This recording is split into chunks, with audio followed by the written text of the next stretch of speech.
Fernando, gracias por este ratito, bienvenido. No, muchas gracias a ustedes por invitarme. Buenas noches. Bueno, usted es un tipo que yo admiro mucho porque se apartó de lo políticamente correcto, se convirtió en un sensato que dice lo que expresa, guste o no guste, de un modo muy didáctico. Y quiero que nos ayude a pensar saliendo de la coyuntura del día a día. Usted aborda temas muy complejos, pero muy lindos. Lo último que leí fue lo de la clonación. Clonación humana. Correcto. Ni más ni menos. Correcto.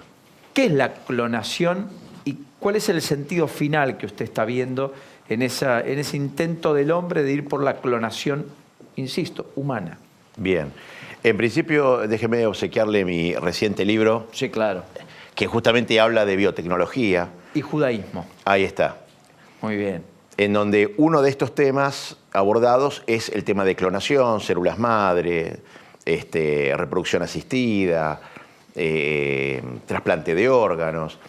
La clonación básicamente hay dos tipos. Es un proceso físico-químico por el cual hoy se producen células madre, es decir, células que pueden ayudar a reconstruir tejidos y hasta incluso órganos completos. ¿Cómo se hace esto? Se agarra un ovocito, se le extrae el núcleo de ese ovocito, se extrae el núcleo de una célula somática, corpórea, del paciente, se lo inserta en ese ovocito y el ovocito se comporta como si hubiera sido fecundado y empieza la división celular, generando células madre con el mismo ADN del paciente que aportó el núcleo. Y eso sirve para reconstruir tejidos u órganos de ese mismo paciente sin necesidad, o sea, sin riesgo de rechazo. El gran problema bioético de ello es la pregunta si esa entidad biológica llamado nucleóbulo es un cigoto o no, es un embrión o no. Toda la bibliografía hasta el momento da cuenta de que sí, efectivamente es un embrión, porque si ese nucleóbulo se lo inserta en un medio adecuado, por ejemplo, en el útero de una mujer, se desarrollará, llevará a cabo todas sus fases y por lo tanto nacerá, con lo cual es un cigoto artificial, clonado, es decir, no mediante la fecundación del esperma al ovocito, pero es un cigoto al fin. O sea que hoy la ciencia permitiría vida de ese modo. Claro, la única diferencia es que el núcleo no puede ser de una célula adulta, sino que tiene que ser de lo que llaman fibroblastos fetales, porque al no estar ya programado genéticamente, ayuda a que ese embrión llegue a término sin problemas genéticos, como si tuvo la oveja Dolly, que es envejecimiento prematuro, etc. Eso es década del 90. Claro. Siglo pasado. Claro. Hoy los chinos hicieron una clonación de macacos, el típico mono tití, con esos núcleos de fibroblastos embriónicos y salió perfecto. Digamos, hoy es posible clonar reproductivamente al ser humano más allá de lo que llama la clonación andropática, que es terapéutica para sacar células madre. Entonces el problema ahí, la gran pregunta es, ¿se puede utilizar a un ser humano aún en su etapa embrionaria para destruirlo, porque cuando se extrae las células madre se destruye esa entidad biológica, para salvar a otro? Esa es la gran pregunta. La otra, permítame, si mal no entendí, es si ese organismo, si ese ser vivo que eventualmente nace, es un clon del otro. Sí, claro. Si es un clon del otro, ¿qué significa? ¿Que es exactamente igual que el otro? Tiene la misma carga de ADN y es idéntico. Nunca es exactamente igual. ¿Idéntico qué significa? ¿Tiene los mismos rasgos? ¿Que tiene la misma... sí. Sensorialmente irradia lo mismo? Sí. ¿Tiene la misma cabeza? Sería como una especie de mellizo gemelo, pero a destiempo, cronológicamente, ¿no es cierto? Con lo cual no sería el mismo que siente, ni el mismo que No, piensa. claro. Individualmente son sujetos diferentes, pensantes distintos, pero fenotípicamente idénticos, claro. Ese debate que usted plantea es un debate que el mundo todavía no zanjó. Tal cual. Pero está camino a zanjarlo. ¿Y en Sí. qué sentido entiende usted? En el sentido de que hoy eso ya se hace para la producción de células madre. Hoy eso se hace en el mundo. Es decir, se hace lo que se llama la clonación andropática. Se producen nucleóbulos para extraer células madre en caso de problemas fatales del paciente y sin generar rechazo. Pero también se puede, aunque hoy está prohibido, la tecnología permitiría reproducir seres humanos por clonación, con lo cual, ante el abuso antojadizo de este proceso de reproducción, obviamente se estarían eliminando toda relación elemental de parentesco, se podría llegar a abusar de una eugenesia con un darwinismo social, una manipulación genética absolutamente alienada. Y eso es un peligro porque se cosifica al hombre en su industrialización. Ni más ni menos. Ni más ni menos que eso. Hay un fallo en la justicia de Río Negro, novedoso, tiene un antecedente en 2017, se validó la subrogación de vientre. Correcto. Por parte de una jueza, fueron 2 personas del mismo sexo, a pedir que una amiga de la pareja, no heterosexual, sino homosexual, pueda ser la que preste su vientre para la concepción de un hijo.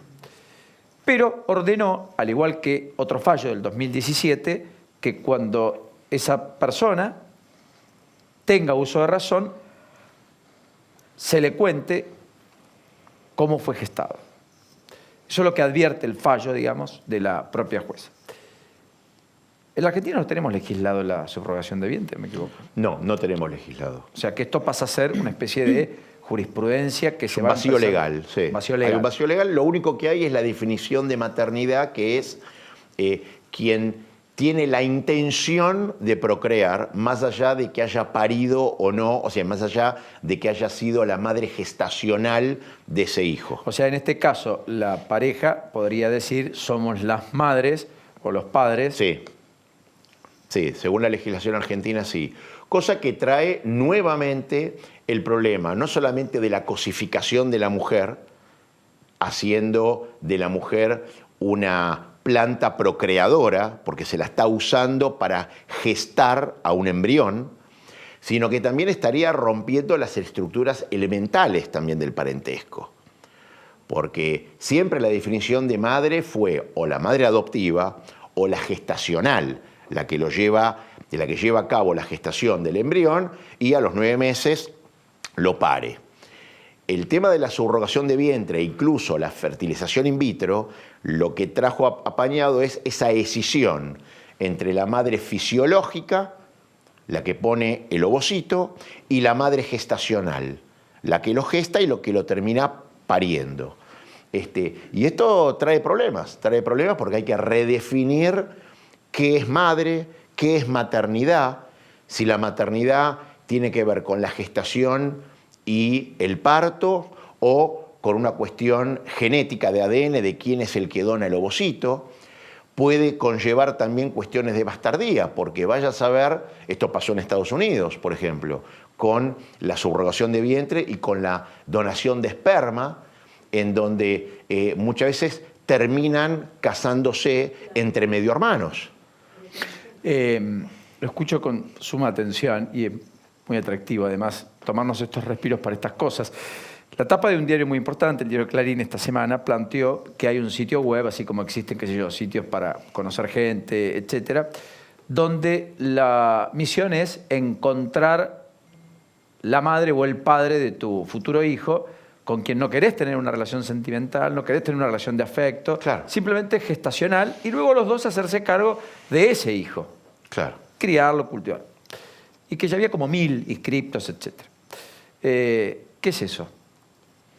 Ese es otro síntoma de la cosificación de la persona. ¿Así lo siente usted? Sí, y que tiene que ver básicamente con el resultado de algo que subyace, que es esa ética del self, la ética de la mismidad, en donde lo que genera es lo que hoy se podría llamar en términos filosóficos la ética trascendental del deseo, del interés, en donde el interés y el deseo de uno o de varios es aquello supremo hacia lo cual yo tengo que realizar, tengo que cumplir y tengo que despojarme de todo aquello que obstaculiza el cumplimiento de ese deseo. Entonces, o ese deseo lo revisto de una excusa racional y cuando no tengo esa excusa racional, lo que hago es construir falacias y hasta incluso tergiversar la realidad. ¿Qué produce eso? Eso produce básicamente la escisión entre lo que digo y lo que hago. Lo que digo son formulaciones retóricas simplemente para ganar la anuencia de un tercero, de un partido político, del pueblo y convertirlo en ley, para que justifique mi deseo. Y lo que obro, lo que hago, va por un carril totalmente hasta incluso contrario de lo que digo. Eso produce justamente la escisión y la habitualidad en la discordancia entre lo que digo y lo que hago, que lo vemos a diario. Lo que produce justamente es esa erosión de la conciencia moral y lo que produce justamente, como último término, es la falta de vergüenza, que eso lo vemos.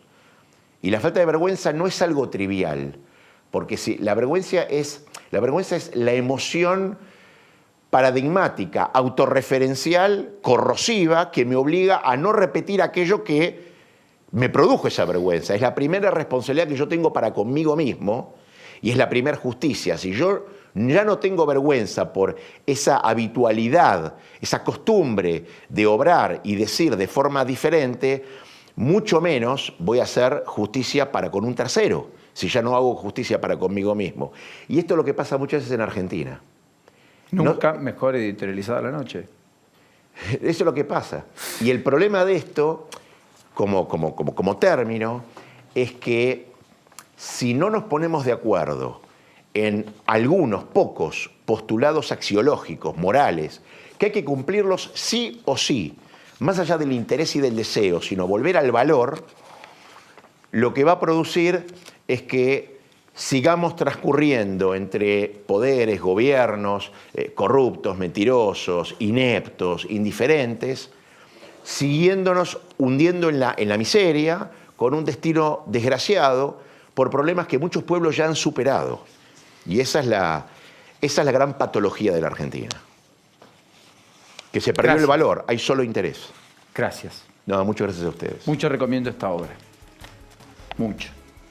Pausa, muy rápido. Ya volvemos. Feliz cumpleaños. Muchas gracias. Gracias por esta deferencia. No, por favor, gracias a ustedes.